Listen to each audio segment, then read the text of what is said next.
بسم اللہ الرحمن الرحیم الصلاۃ والسلام علی خاتم النبیین الصلاۃ والسلام علی رحمۃ للعالمین الصلاۃ والسلام علی ختم المرسلین۔ آج کی حدیث نمبر 3332، صحیح بخاری حدیث صحیح۔ حضرت عبداللہ بن مسعود رضی اللہ تعالیٰ عنہ بیان کرتے ہیں کہ رسول اللہ صلی اللہ علیہ وآلہ وسلم نے فرمایا، اور حضرت عبداللہ بن مسعود بیان کرتے ہیں کہ آپ صادق اور مصدوق ہیں کہ تم میں سے ہر ایک کی خلقت اپنی ماں کے پیٹ میں 40 دن تک جمع کی جاتی ہے،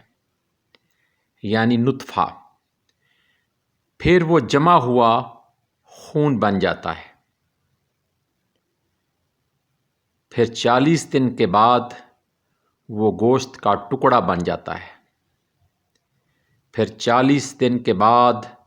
اللہ تعالیٰ کا ایک فرشتہ آتا ہے اور اس کو 4 کلمات لکھنے کا حکم دیا جاتا ہے، اور اس سے کہا جاتا ہے کہ اس کا عمل لکھو اور اس کا رزق اور شقی یا سعید ہونا۔ پھر وہ اس میں روح پھونکتا ہے، بے شک تم میں سے ہر ایک شخص عمل کرتا رہتا ہے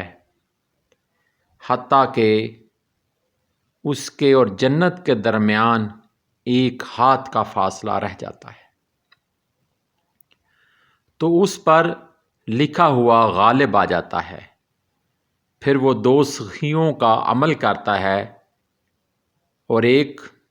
دوسرا شخص اور ایک شخص عمل کرتا رہتا ہے حتیٰ کہ اس کے اور دوزخ کے درمیان ایک ہاتھ کا فاصلہ رہ جاتا ہے، تو اس پر لکھا ہوا غالب آ جاتا ہے۔ پھر وہ جنتیوں کا عمل کرتا ہے۔